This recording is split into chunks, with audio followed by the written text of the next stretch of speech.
So over to you. I'm also going to go sans microphone because my lab will be able to tell you why today. So, hello, my name is Scott Rich. I'm a Postdoctoral Research Fellow. I'm working with Dr. Francis Skinner and the star of that great video we saw, Dr. Tawfiq Valiente. And my research uses computational neuroscience to get at the underlying mechanisms of seizure initiation.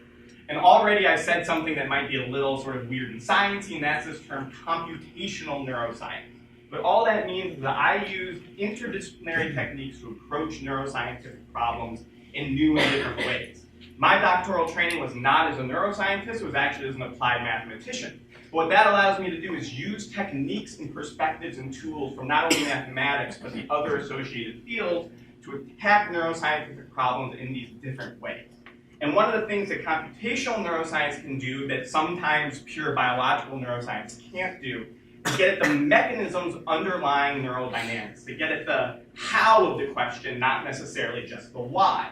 And where this gets into epilepsy is that this sort of holy grail of epilepsy research is what causes a seizure? What is the underlying mechanism that starts off a seizure? If we know that mechanism, we have distinct, clear targets that we can look at from a clinical point of view to try to stop the seizure from happening before it happens, and that's obviously the best outcome for a patient with epilepsy. So, not only is my computational background making me sort of unique in doing this research, but our lab has sort of taken a new and novel perspective on epilepsy as a whole. And to explain this, I'm going to make an analogy between our brain and a car.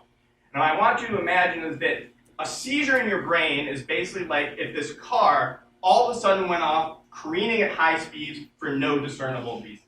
That's more or less what happens in the seizure in your brain starts firing and it goes super crazy and we don't know why. Now, for hundreds of years, and we've known about epilepsy for literally hundreds of years, the overarching theory has been that there's something wrong with the accelerator pedal that causes that seizure. And if you took your car to a mechanic and the mechanic told you this, you'd be inclined to believe that, because that's a somewhat intuitive explanation as to why your car might go super fast without warning. But not surprisingly, our brain is not as simple as a car. And a lot of new experimental evidence has shown us that something a bit unusual might be happening when it comes to seizure. And the analog is if I slammed down on the brake of my car, and that's what caused the car to go careening off at 100 miles per hour. And yes, I said miles per hour, it's not American.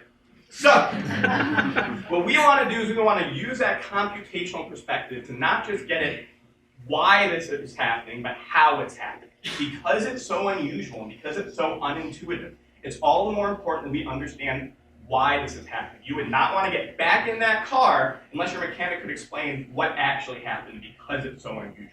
And by getting at these how questions, we're going to be able to come up with new and innovative techniques to actually approach seizure and help patients.